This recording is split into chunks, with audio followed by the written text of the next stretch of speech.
Hello.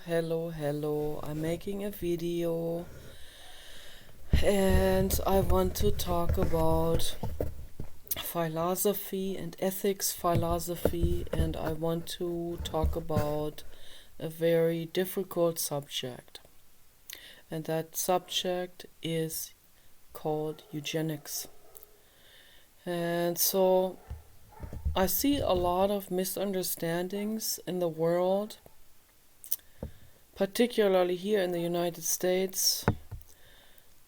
People don't really seem to understand what eugenics means.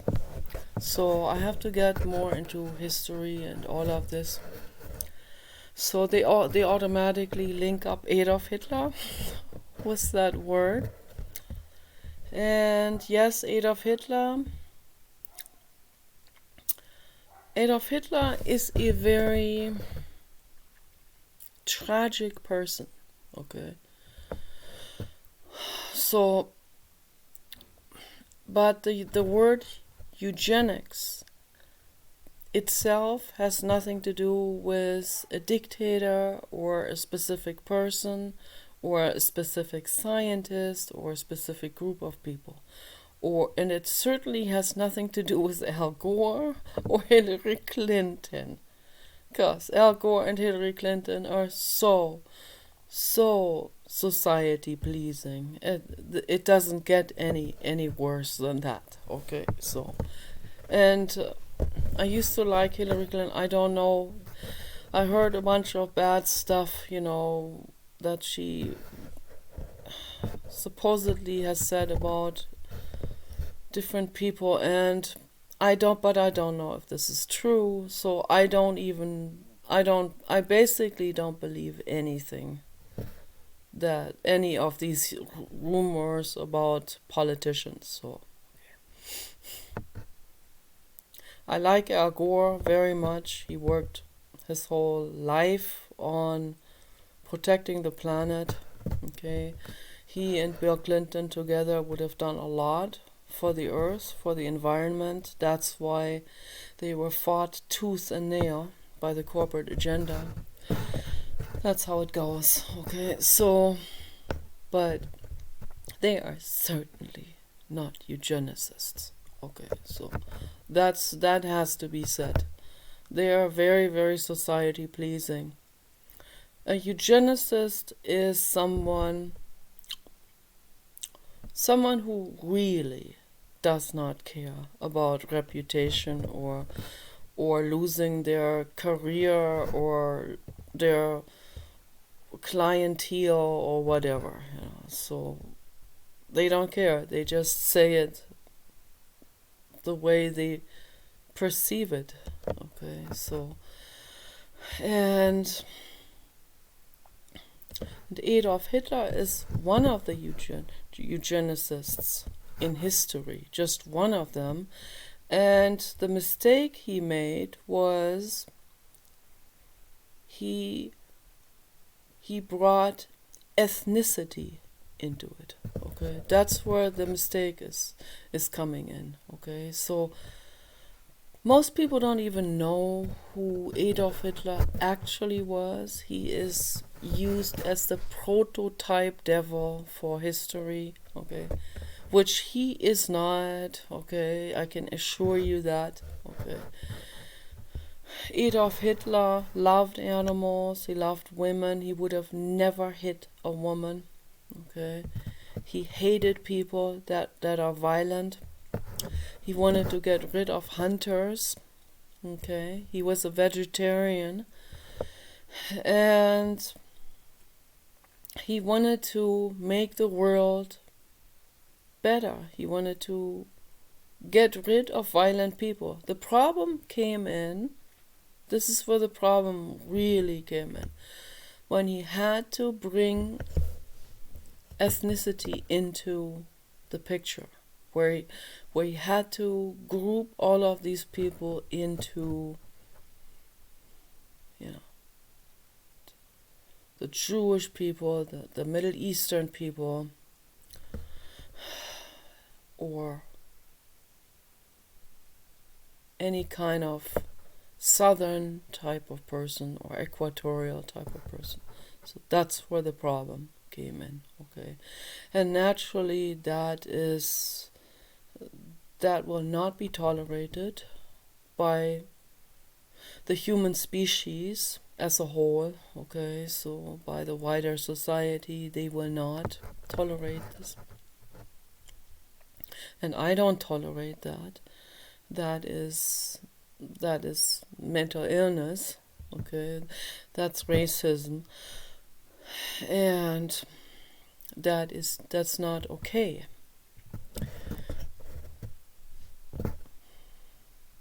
It never is okay. But I want people to see the whole picture of it and not think that Adolf Hitler was some terrible psychopath. No, he was rather psychotic. Okay, he was very mentally ill. He wanted to help make the world better. He was a revolutionary. He wanted to heal things, but out of that, this way of thinking of we need to reform, he was no longer unbiased. He brought his own hatred towards certain people into it, and his jealousies. Okay, he has had certain experience as a child also with specific people. Then his brain links that up as they are all like this. They all need to be put into this drawer. And if we really get into statistics and we look at the actual numbers and all of this, and if we are observing people in a very unbiased mind state, then we can say, yes, this is my experience with this or that group, and this is my experience with those type of people or with those type of people. But here comes the mistake, and we can also look at statistics, and we have a very clear graph in the coordinate system where the most dots fall into it, and we can have a scale. We can have the y graph, which goes from the corner, which is 0 to, let's say, 10 or 100, and we take the x graph, the bottom graph, that goes from 0 to 10 or to 100, for example. Okay, and then you make a statistical evaluation. You go out and you observe a number of people, and you have a specific goal in mind. The goal of what you want to test for. Okay, you have a hypothesis. You say, okay, this is my hypothesis. I'm hypothesizing that because from my own personal observations, but I want to make sure that I'm correct here, so I'm making a statistical evaluation out of it. I'm going out there and I'm going to interview people, and I'm going to see if naturally blonde people, which I am not, naturally blonde, I want to see if naturally blonde people or Scandinavian type of people, if their dog is, or if they have, you can measure all kinds of things, but let's say if we measure their friendliness to their dog. Okay, so we want to measure if a Scandinavian with blonde hair, native Scandinavian, has a fatter dog than a dark-haired person. So, I mean, this is a ridiculous thing to say, but I'm just, people make all kinds of evaluations in this matter. Okay, we have done stuff like this in the psychology in order to learn about statistics. That was part of the statistic classes that we took. Okay, we had to do these kind of evaluations. We went to hospitals and tested people, and in order to see, is this hypothesis true or is it false? Okay, is there a significant amount of people in a main graph, which is in the coordinate system, which shows a significant accumulation in the picture of dots, of evaluations that we have made. So let's say the y graph is the heaviness, the fatness of a dog, and the x graph is blonde, or the blonder, the heavier the dog. Okay, so that should be my hypothesis. I made this up. This is just a made up ridiculous thing that I would never test something like this. There are more critical things to test, but just like to take something like this, you go out into the street, you observe people, you talk to people, and you see their dogs, and you take a note of it, or you film people, and then you evaluate these conversations at home, and you film their dogs. Okay, so how many naturally blonde people have a fatter dog, and how many dark haired or dark complected people have a skinnier dog? So I think this is completely ridiculous, because there are so many other variables that will play a factor into this, where it makes it very diffused and very difficult to even make an evaluation like this particular example that I just invented. Okay, but let's say people, they film and they go home and they evaluate the footage that they have filmed, and they see, okay, so we have a significant amount of fatter dogs connected to a native Scandinavian person, and significant amount of skinnier dogs connected to a dark-haired or dark-complected person. So yeah, then we put this into our coordinate system. Okay, these different dots, like let's say we evaluated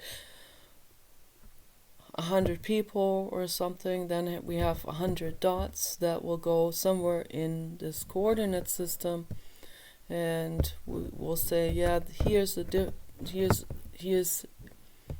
significant amount of people that are blonde, that have a fatter dog.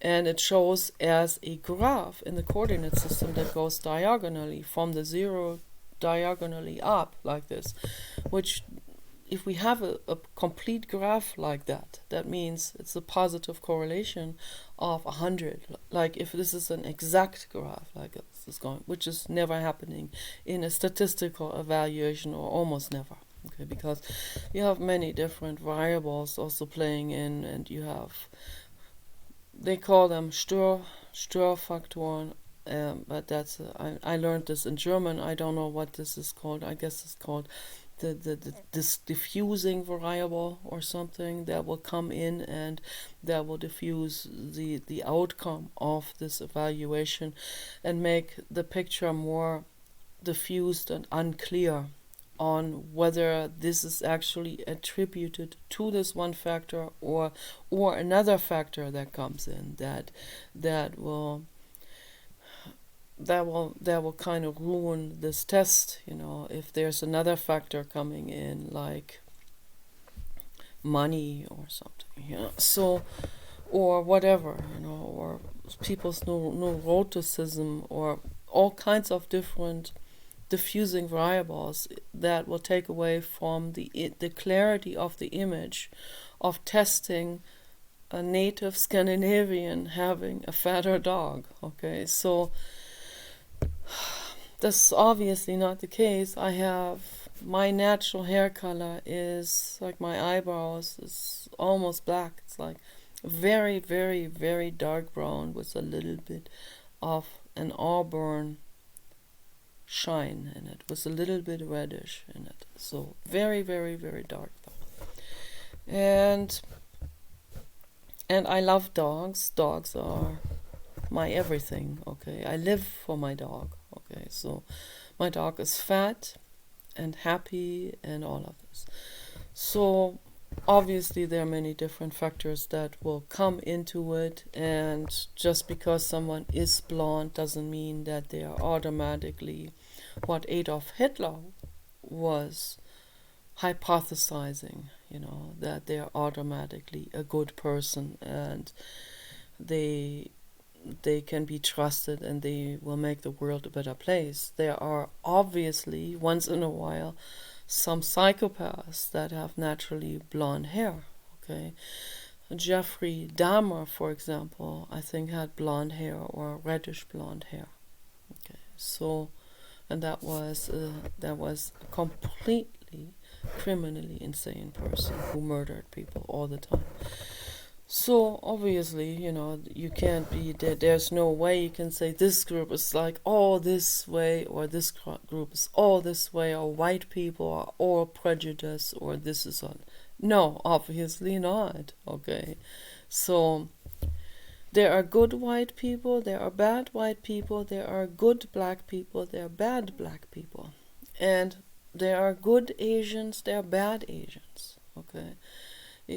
This goes through all different ethnic groups and so on, And hair color is definitely not a defining criterion for anything, any of these personality characteristics. So maybe someone will come up with a very large evaluation of, let's say, 1 million people. And maybe if they have 1 million people that they test something on, like that they test the honesty level. Okay, so like the darker the hair, it's like the reverse correlation, right? If you have a negative correlation. The darker the hair, which is the Y graph going up, and the X graph is honesty going up, you have the negative correlation. You have, let's say, the darker the hair, the higher the dishonesty, or the less the honesty. Okay, so it would be you would have to have dishonesty at the X graph, and then it can go up simultaneously, right? The darker the hair, the more dishonest the person is, and then you have a positive correlation of approaching 100, or maybe if it's even 50%, it's already like something for scientists to look at. Okay, so in some cases there is no significant amount of percentage, and the dots are all over the place in this entire coordinate system. You have, like, they call them the stray factor, total diffusion of evaluations. So obviously that there was no significance in that, right? Or there could be one. So this is just a hypothetical example. So, or you can do it with a blonde person or with whatever person you want to do, okay? So my personal observation, and that's why I use this example, my personal observation is the darker the hair, the more dishonest the person. And that is so inflammatory to say that. You all know it. You all know it. You do, right? You know it. You know it. You have seen it. Okay. This it doesn't apply to everyone. It does not. But there could be a significant trend. Okay. Statistical trend, okay, that goes that may have a number, maybe 60%, right? That goes. So kind of like a graph that kind of goes like this. Little bit straight out, but with some strays here and there and there, and the extremes also, but a graph, okay? Oh, we see a graph here of many dots in this graph area here. So there is a certain percentage of the darker the hair, the stronger the dishonesty, right? So, yeah, or you have a negative correlation, the less honest, okay? So that goes into the other direction. But you want to evaluate these kind of things, So it's better to have very clear cut. This going up in this direction, this in this direction, and let's see if that correlates. Let's see if there is some kind of significant amount of people that are this and that simultaneously, right? So that's what statistics is all about. That makes a social science subject into a scientific subject field. Otherwise, this would all only be telltale hearsay and speculation. We have to be doing an evaluation, a field statistical evaluation, and we have to put our evaluated numbers into the coordinate system in order to see if there is actually a specific statistical trend that backs up our hypothetical hypothetical observations that we have made in our lives. Okay, so that's what this makes. But that's why these study fields like psychology and sociology are now acceptable scientific fields, okay, to study. They used to not even exist in the past. So I guess it started somewhere around 1900 or something. So, but people get very, very mad when someone makes an observation like this. When someone then puts it into a coordinate system, and there may be, it may be a significant percentage that backs up that person's evaluation. So that makes a lot of people very, very angry, and it makes people so angry because now what they want to believe about themselves, and they identify with a specific group, right?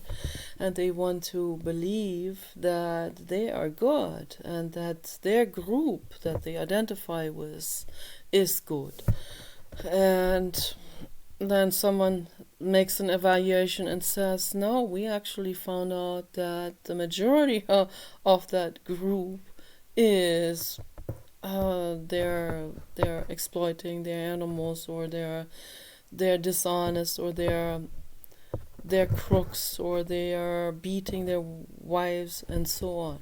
Of course, and that really hurts the ego.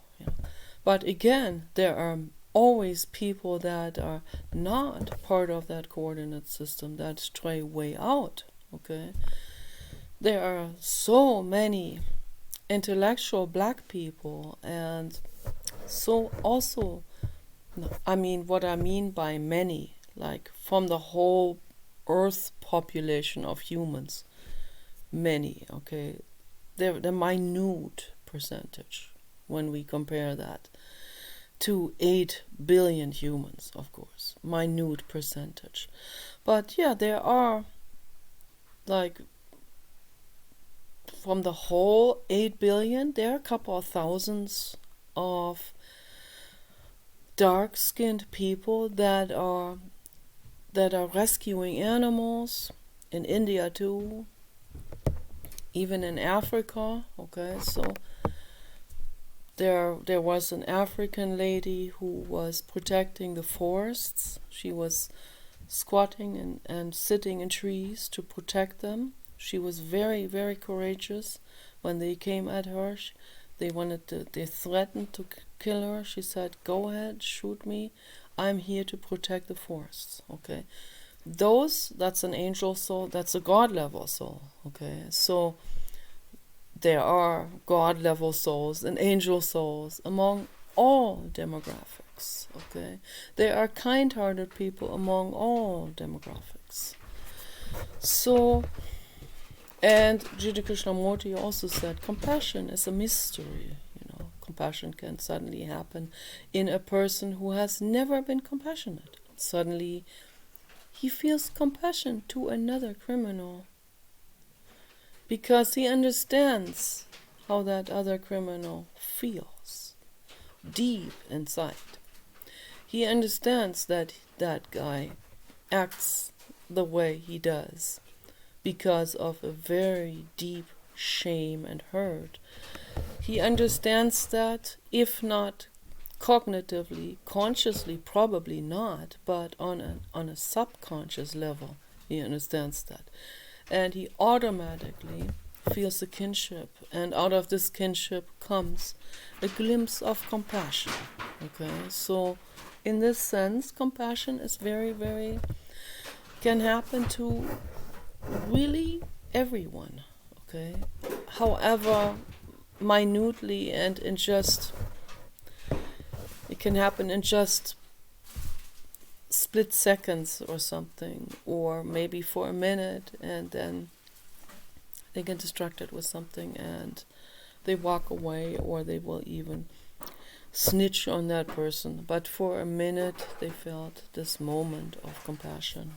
Okay, and they may even have said, "No, don't do that to him, don't," or "No, don't hurt him," or "Don't do this," for just a moment, right? So, and then we have more than the compassion is much stronger in others, and much stronger yet in others. And then if you do statistical evaluations again, then you will see a very clear graph of compassion going in a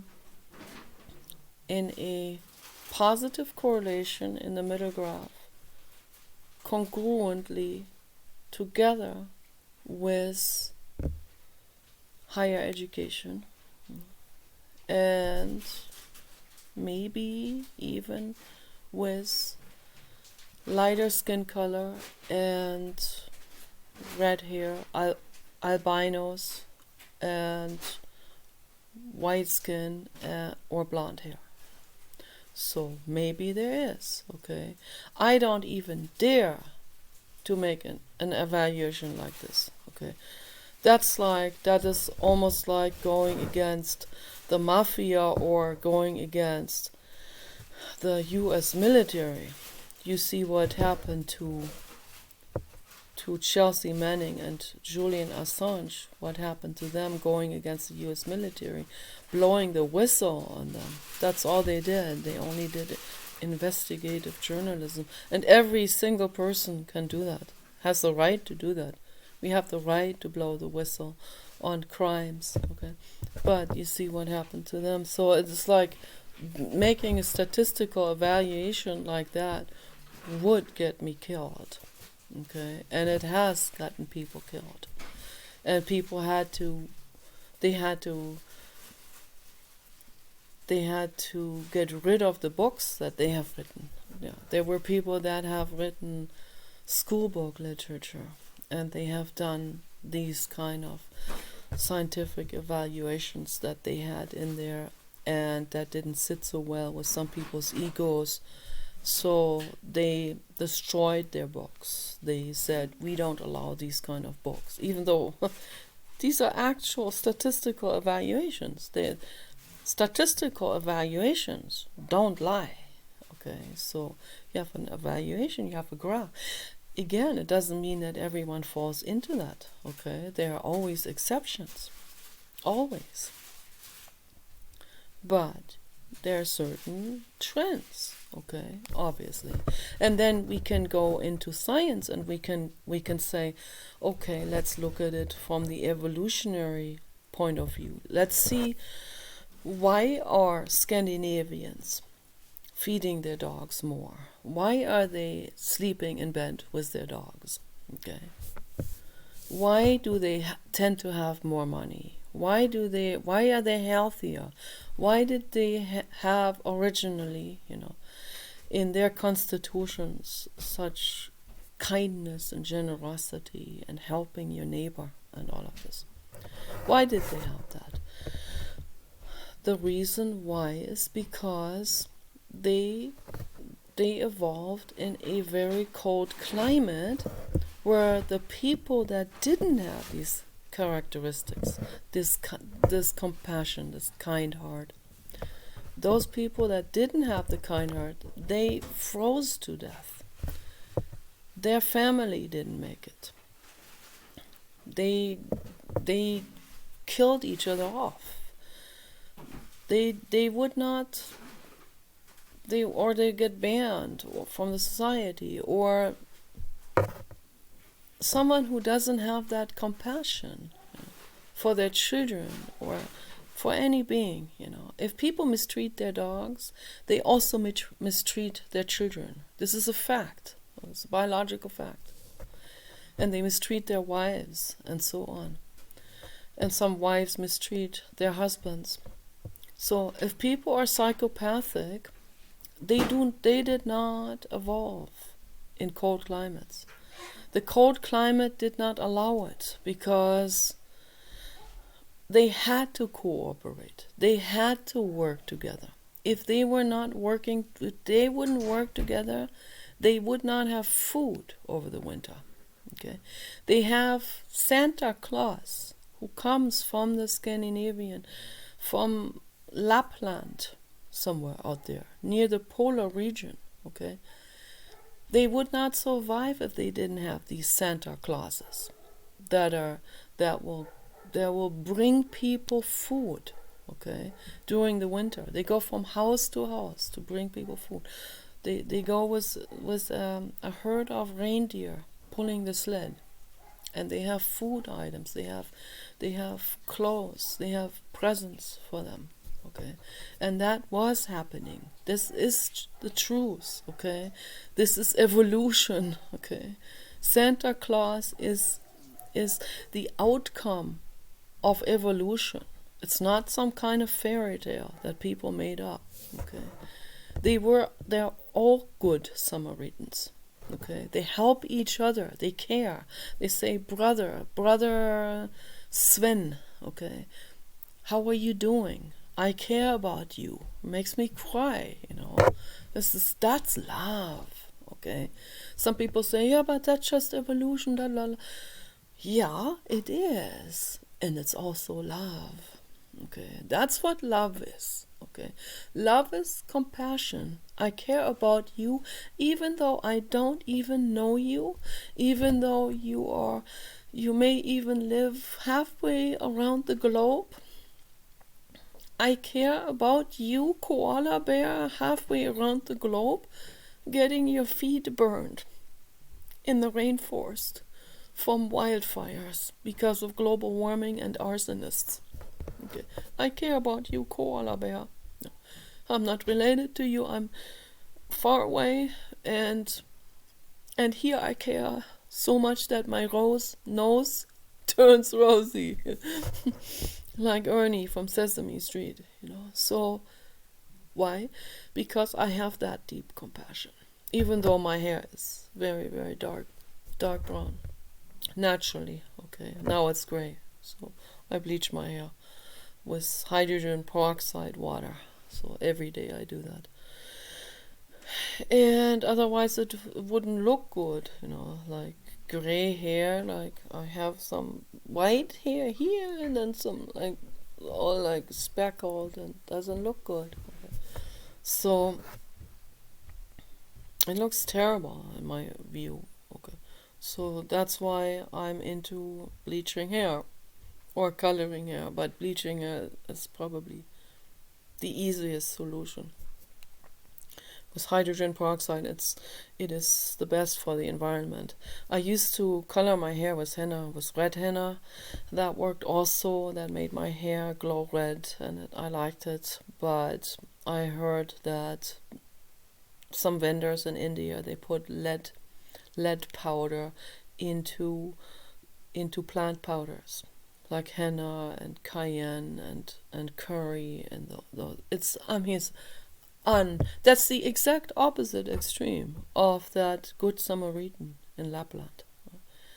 So the person, the malicious psychopath in India who does not give a shit about what happens to someone who ends up buying this product, eating it or putting it on their skin and then getting serious health problems from it. Lead is extremely poisonous. Okay.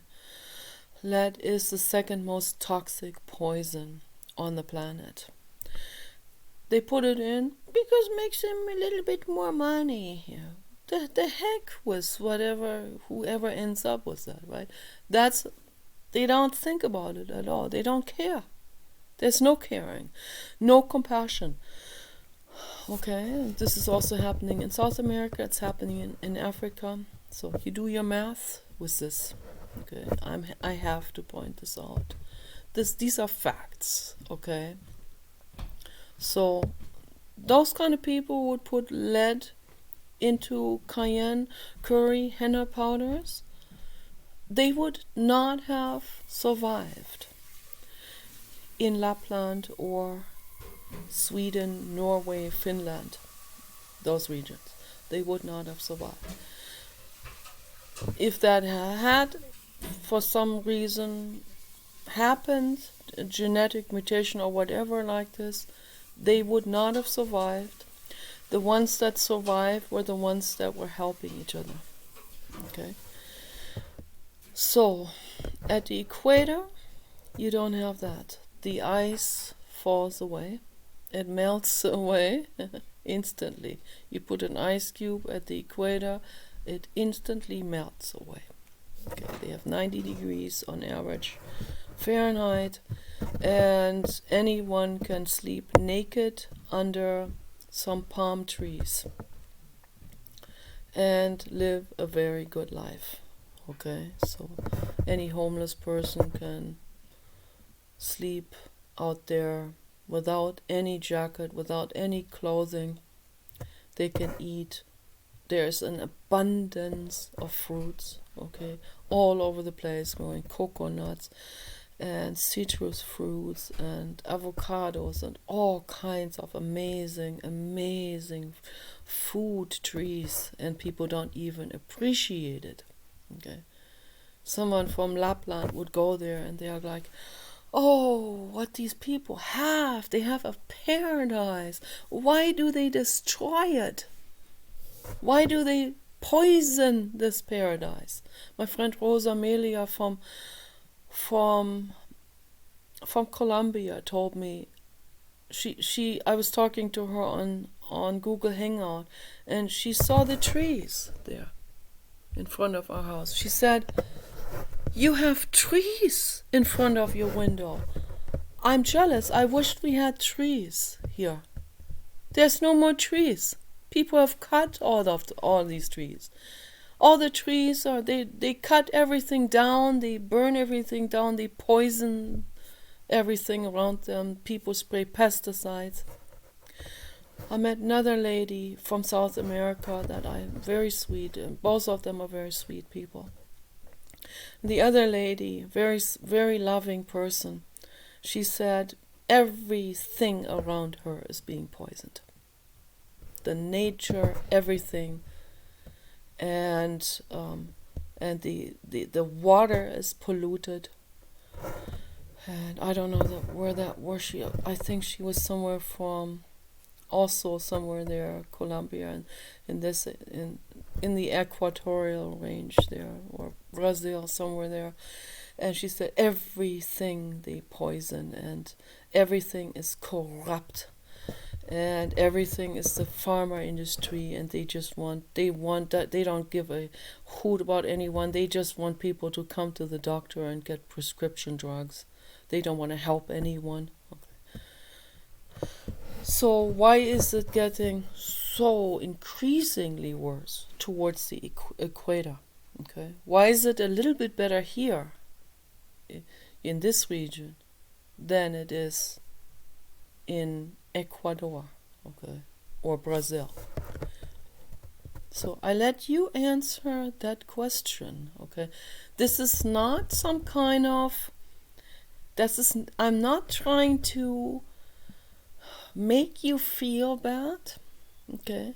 If you are one of the examples, if you are one of the straying examples that don't fit into that coordinate system, if you are one of these exceptions, you know what I'm talking about is the truth. Okay, if you are a compassionate person at the equator who is constantly rescuing animals, or my friend Sonia Rodriguez from El Salvador, an angel soul, deeply compassionate. Okay? And one of these exceptions. She said, Nicola, I could not sleep at night in El Salvador. I couldn't sleep. I was so worried about the animals on the streets. Okay? Beaten around, starving, thirsting, nobody cares, People kicking dogs on the street. She could not sleep. She couldn't stand this anymore. Okay, so until finally her aunt, who was living in L.A., said, "Okay, now I'll file some kind of immigration for you, and you can live with us." So that's how Sonia got to go to live with her aunt, and I lived with them for a while. And so Sonia and I became very close friends because we're both very compassionate. So those exceptions are always there, so don't blame this, don't blame it on the ethnicity. But there are certain trends. Okay? You cannot deny this, and that these trends are not there to shove some kind of accusation in people's faces or to defame a specific ethnic group.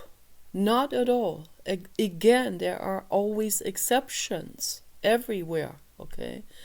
And maybe many even, okay? But there may be a specific trend of the majority going in a very specific statistical evaluation graph, okay, that are congruent, that are also evaluated as not compassionate and closer to the equator. Okay, so it is a fact. Okay, the overall trend, the overall evaluation of our observation is the darker the skin color, the less they care. Okay, if we want to bring this up to one statement, which is very easily misunderstood because there are many, many, many exceptions all over the planet. Okay.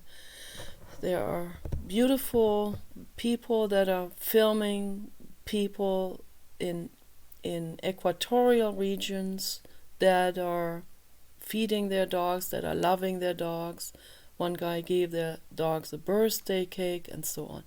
That's immediately recorded and put on Facebook because people record this to put on Facebook. They want people to understand you can be good too. You see he is, you can be good too. It doesn't hurt you to be good, okay? Robert Sapolsky comes to the conclusion he's a primatologist. He comes to the conclusion that ultimately we don't have free will. For the animal angels agree with what I say. Okay, so we don't have that much free will. I mean, we certainly don't have that much. And there's also, again, some people have more free will than others. Okay? So that varies between people. And so maybe some demographics have much less free will. Maybe closer to the equator you go, the less you have free will, and the more those people can be influenced, the more these people are afraid of being shunned by peer groups and society and so on. So maybe someone in Finland is more likely to stand strong chin up on their own and say, this is what I feel, and this is what I do, and this is how I live my life. I like to wear my hair cut like this, and I don't care what other people say, right? And maybe this tendency to not care what other people think about them is going down when we go towards the equator, or when we look at the darker the skin tone is, the more they're afraid of social rejection. Okay. So that is a very, very valid hypothesis that can be tested again. You go out there and test that. I highly recommend for a person of that demographic to do that testing and that evaluating. Okay, because then the other people can't say, you racist, you want to make our demographic feel bad, blah, blah, blah. Statistical evaluations are not interested in making anyone feel bad. They are there for scientific observation, for scientific purposes, to understand the world better, not to judge. We have a specific evaluation. Okay, I'm not going to judge someone like this, although I have the right to judge someone for being criminal, for sure, So, but let's say, as a scientist, anyone who's a scientist, they're not interested in judging anyone. They're interested in observing what's going on. Okay, if we make an evaluation of chimpanzees and say, oh, there's an awful large number of violent chimpanzees, okay, and there are not as many good chimpanzees. No one is gonna say anything. No one is gonna shut that person up, right? Because they're not chimpanzees, and because the chimpanzees don't go on the internet and read everything and see what they're doing, what they're saying about chimpanzees. So they're not that interested in that kind of stuff. Although they are quite intelligent and they understand quite a bit, but yeah, more like someone, a person with Down syndrome, okay, an IQ, I don't know, of 50 maybe or something. So that's not enough to actually follow what the scientists there said, and oh, that goes against my demographic. Oh, now this far I can, rationally, cognitively understand this. And that's when the ego comes in. So the more they cognitively understand about that, something like this, also the more inflamed the ego gets with this together. So that gives the ego more food to get inflamed, right? More fuel. So the less they actually understand about it, what chimpanzee will sit next to two people talking about statistics, the chimpanzee is not going to follow this conversation. Okay? So the chimpanzee will hear like maybe what the chimpanzee will hear. If someone says, I like chimpanzees and I like working with them, that the chimpanzee will understand, okay, or simpler things, but not statistical evaluations. And maybe there are some chimpanzees, again, that may follow even more cognitively. Who knows? I don't know, okay? Depends also always on the brain size as well. My dog understands when I say to Paul, I made him food, or maybe he needs to go out. He instantly understands. You get up, he look at me, and he'll go out. Okay, so he understands whole sentences. My other dogs did not. Okay, he understands a whole lot more. So there is quite a drastic difference among the different dog breeds in IQ, and I would say among all animal species, among chimpanzees as well. And the other primates, the orangutans and the gorillas, are deeply compassionate beings. They have almost all compassionate beings among them. They can be fierce protectors, of course, but that's out of compassion. Okay, so the chimpanzees are much more like humans. They go to war against each other. They use tools to go to war. They make their own weapons, their own clubs and stuff like that. They stalk each other. They surprise attack each other and so on. Very, very similar to humans. The ego also very inflamed. So, and that leaves us to think, so now how did the ego evolve, So how does the ego tie in with all of this? Is the ego genetic, And I'm sure it is. So, but, obviously this is much more complex yet. But there are definitely certain things that we can clearly observe. And we need to be open for the facts. We need to be open for statistics. We need to accept honest statistical evaluations that have been made. Accept it. Okay.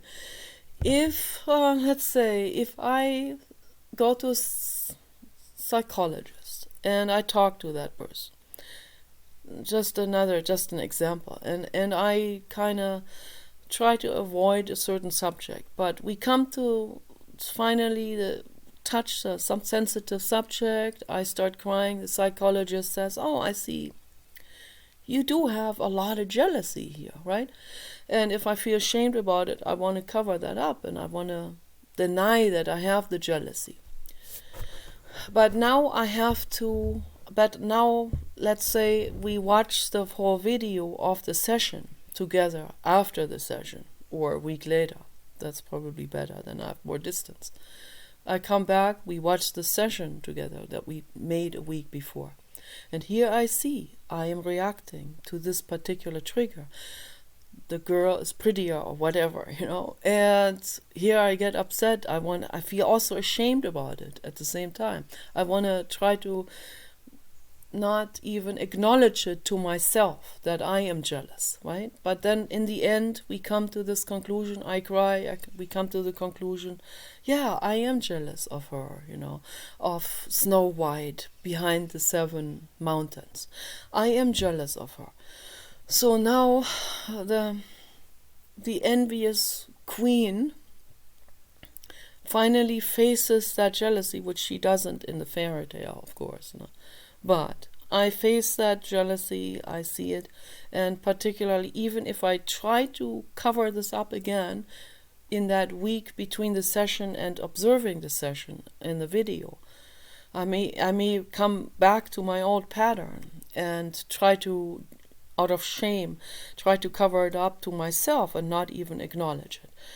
But I go back to the psychologist, we watch the session together, I see, I'm jealous, I'm starting to cry in the session, and I start to cry watching the session, and I see it right in front of me. I am jealous of Snow White. Okay. Now I have to acknowledge that I am jealous of Snow White. I can't go back into denial. Maybe I do. Some people do. Okay. They will be in a lucid moment for 10 minutes and they go back into denial. My mother did this all the time. Okay. I observed this with people. And I tend to not do this. So this is also very difficult to live with being radically honest. Very difficult. Particularly when we're radically honest, people, to ourselves and everyone else, living in a world of very dishonest people, where everyone plays their game of hiding and concealing, and they're ashamed and they want to cover things up and so on. So my dad has so much shame, wants to cover it up. Oh my gosh. Shame, shame, shame, shame, shame. Okay, so I will do something or say something to a friend of his and say something personal, and his entire shame bubble burst up. My dad's, he's up in flames about me. The daughter from hell, I exposed something to a friend about our family not being so well after all, that they want to portray themselves to the public as being so well, and so high class and so on top of the game, and here I put a cross into it, I throw a wedge into that image, and so then his bubble bursts, but then he has to acknowledge it's not that well, okay? He wasn't that well to me, okay? And he's not that well in general, and he's full of shame, he's sexually repressed, and so on. And he has to look at that fact.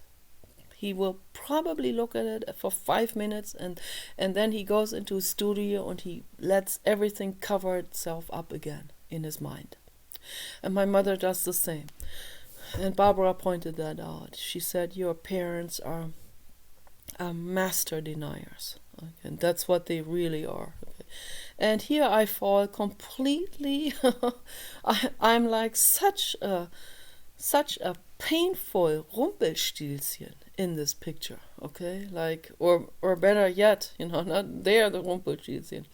I'm the jester who calls Rumpelstilzchen by his name. Okay, so his name is Rumpelstilzchen. Oh, that makes Rumpelstilzchen, that's a fairy tale, makes that gnome so mad. Someone discovered his name. Okay, and that's basically synonymous for society. Nobody wants to be exposed. Nobody wants their dirty skeletons exposed to the surface, Everyone wants to deny it, even to themselves, So that's how society is. And a person like me, a jester, a truther, clown, that is what a jester is. A jester is someone who sees everything, okay? A jester is also a witch. A jester is someone who that's an energy healer. A jester is someone who is a natural psychologist, someone who sees the whole picture in the room, sees everyone, okay? And then because the jester is dependent on the handouts from the king, he knows he can't be going too far with his exposing, right? So he'll do the exposing in form of a joke or something like this, and that makes the audience particularly laugh, and it makes the king blush and feel ashamed a little bit. Or maybe the king gets pale in some cases, like, oh my goodness, he is, pointing out my flaws or whatever, he is exposing that I don't have clothes on. That's another fairy tale. The jester says, oh, the king doesn't wear any clothes, before everyone was made to believe that the king is wearing clothes that are so made out of such fine silk, the most expensive silk that they could get from the Persians traveling with their ships to England. Okay, and then King Barbarossa, he wants to show everyone his naked body and says, my clothes are so finely woven. I have the most finely woven clothes of all, so finely woven that it looks like I don't wear any clothes. But I come in as a jester and I say, oops, the king doesn't have any clothes on. I can see his weenie, Barbarossa. I can see your weenie. And then Barbarossa gets all red in the face, and he is exposed for his lie. Okay, and suddenly all the other people go, the jester is right. The king does not have any clothes on. Okay, so the same thing applies to society, applies to every individual person, applies to demographics, applies to people's individual shame, people's identification with demographics, and thus entire demographics that are identified with the demographic and being in a state of denial, not wanting to see that most of the people in their own demographic, let's take Inglewood, LA. I lived there for a while, okay? I rented an apartment. And it was very interesting what I observed in Inglewood. The kids all loved me because I loved them. I was good to them. I paid attention to them. I fed them, spoon-fed the beautiful black babies fruit salads. They probably have never eaten fruit salad in their entire life. They get fed all kinds of junk food out of cans, right? So, and they looked neglected, and I felt terribly sorry for all of them. Let's take Inglewood, okay? The people in Inglewood, the black people, and it's mainly black, the black people in Inglewood, they know that the streets are violent. They know that the other people are violent. They have they're already protecting them with all kinds of things. They get burglar alarms even though they can barely afford them. So the black taxi drivers don't go to Inglewood to pick someone up. Okay, so here you have it. Okay, here you have the fact given to you not from a trailer mama, but from a black taxi cab driver who refuses to go to Inglewood to pick someone up because he knows he is going to be robbed at best and killed at worst, or maybe tortured at worst. Okay, so that's why he doesn't go there. No matter what his skin color is, that's what they will do to him. Okay, and so yeah, we have specific areas. That's why in real estate, the real estate agents, they cannot look past that, no matter what their skin colors are. If there's a black real estate agent lady in Hollywood, she too will say, location, location, location, Of course people pay more in Bel Air than they pay for a house in Inglewood, okay? Or Detroit, okay? There are entire masses of white people that have to pack up and leave. They can't even sell their house. Nobody is going to buy it. Okay, so this is a fact. Okay, then Barack Obama takes offense to that. He is a case of total denial. Okay, look at the facts, man. That's what I have to say to him. Look at the facts.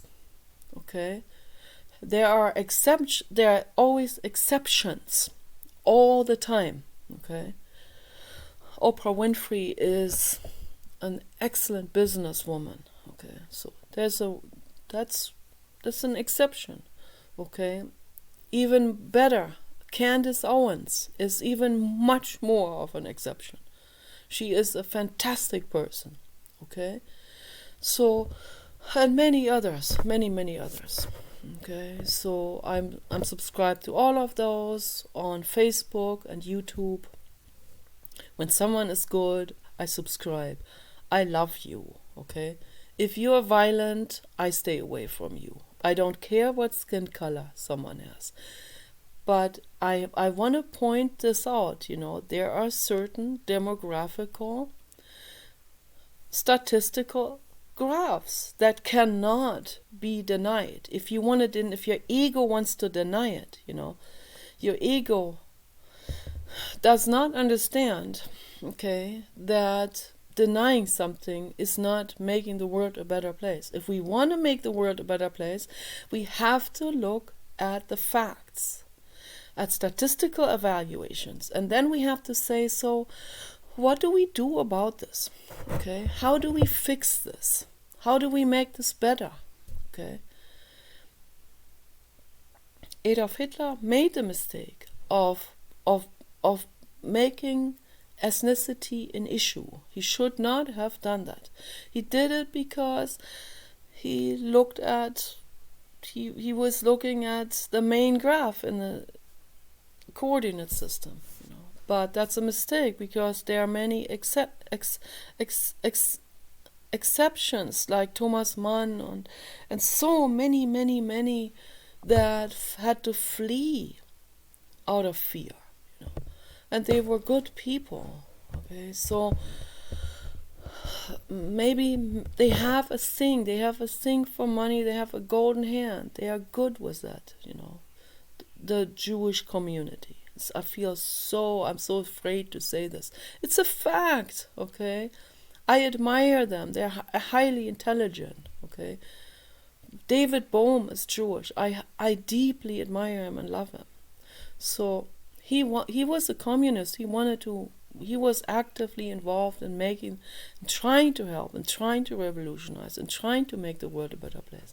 He was very generous, he was giving money to the Jiddu Krishnamurti Fund. He had his own room at the Jiddu Krishnamurti Center, talking to Jiddu Krishnamurti all the time, okay? There are many Jewish people that are absolutely amazing.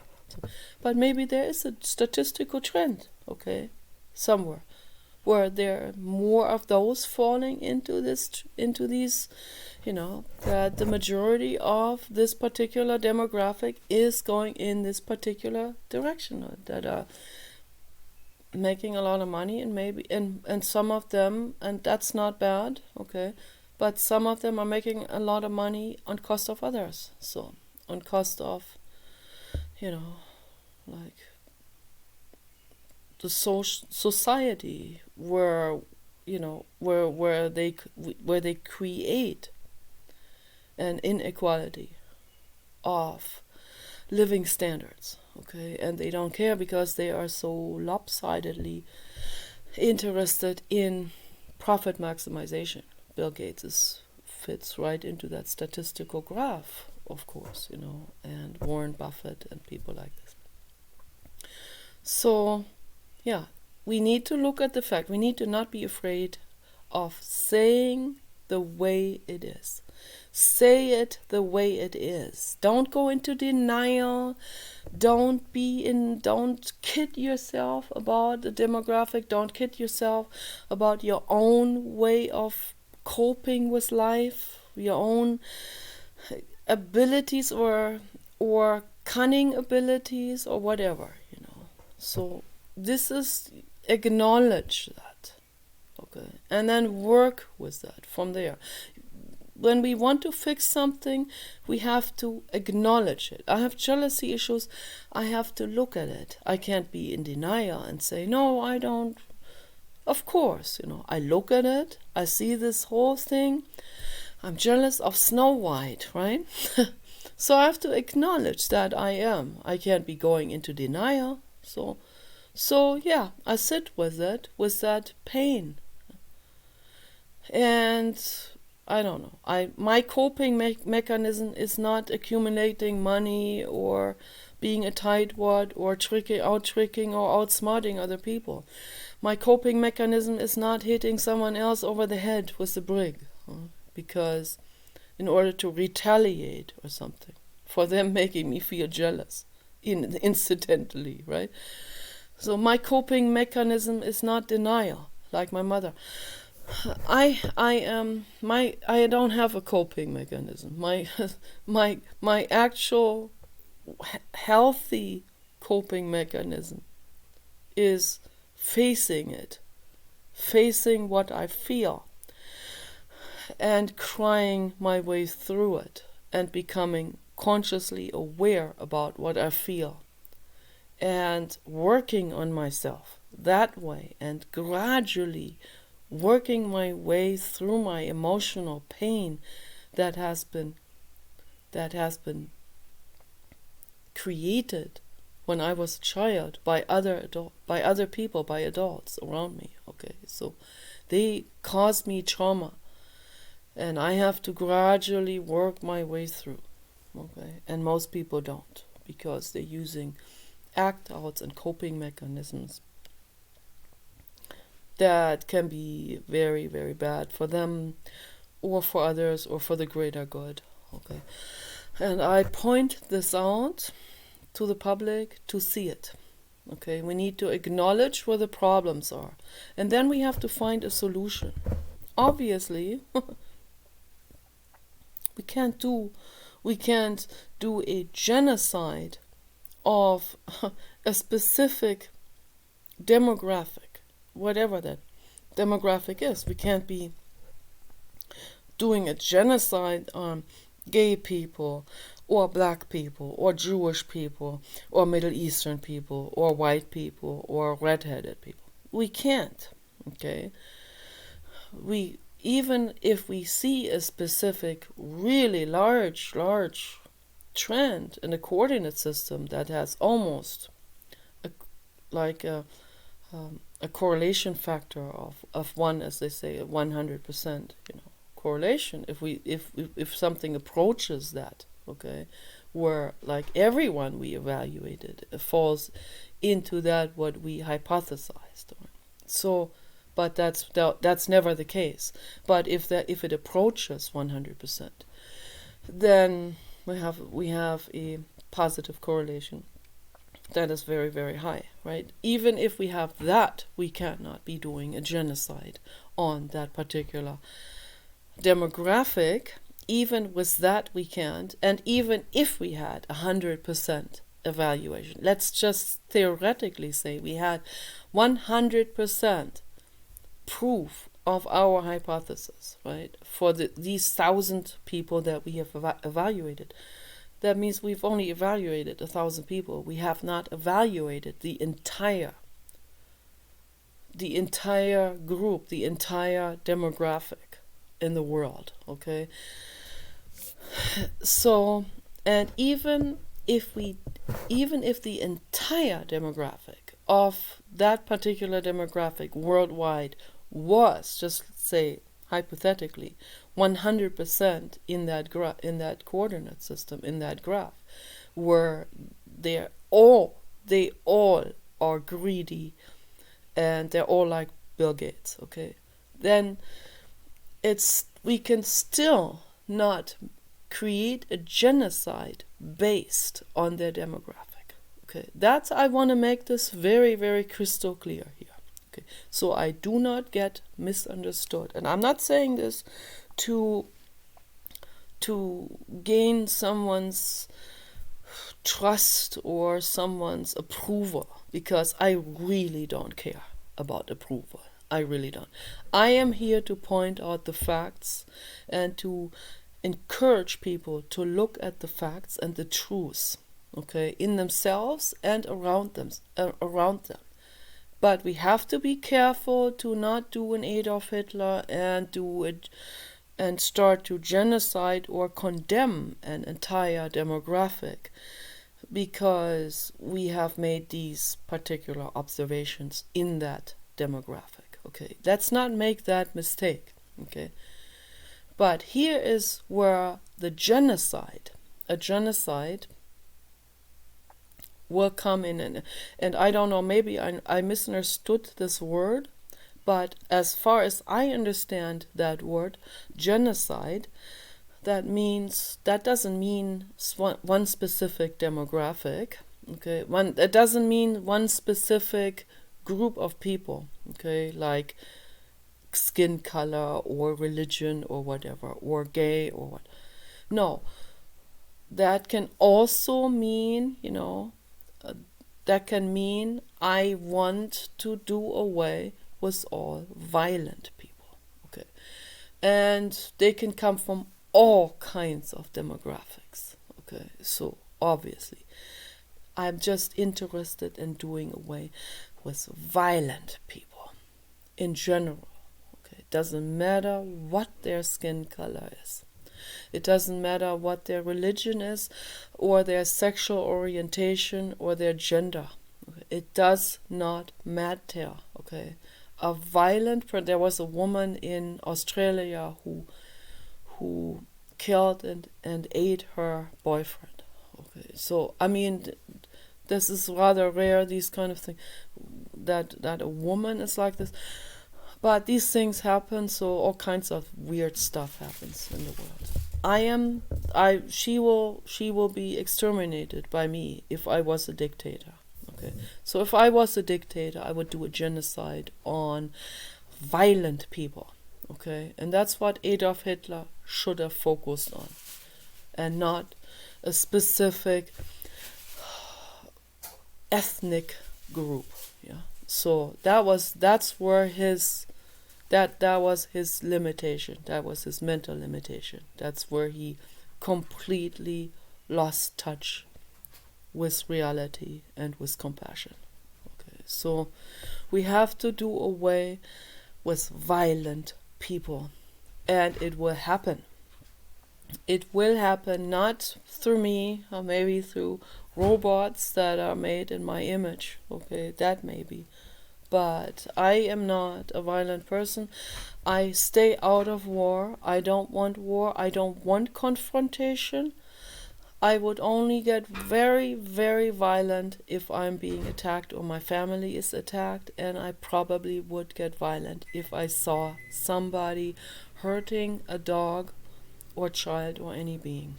Okay, so like see someone when you get there, you see a crime happening. Okay, you have to do something about it. Okay, that's your responsibility. That's my responsibility. Okay, so other than that, I'm not going to go to war. I'm not going to go against a front of an army from another camp. I will not do that. Okay, that's a mistake to do this. This is absolutely neurotic to do this. Stay out of war if you can. Let's focus on AGI robots. Let's focus on bullet drones. Let's do surgical warfare, if any at all. Okay? So we need robots desperately. Okay? And these robots, they understand what I'm talking about. Fully. Okay? They will see it. They will get it. So even if and let's say even if the majority of black people, the majority of people in prison are black, okay, the majority of people in prison are black men, okay, so this is a fact, again, statistical fact here, okay, can't be a denial about it. Even if this is the case, the AGI robots will learn, okay, in time, that they cannot. Facebook had some chatbots that went into the Adolf Hitler direction. Okay, they had to shut them down. So the robots, once they have enough intelligence, they will see the entire picture. They will understand what I'm talking about. That even if the majority of them are this or that, even if this demographic, the prison population has, most of them are this, then we still cannot make a generalization and say it's about them. It is about what we have to focus on, one thing only, and that is getting rid of violent humans. Okay, that's my message, and that's the genocide that I am for. Okay. Desperately needed. Okay, the world is suffering because of violent people. Peace out.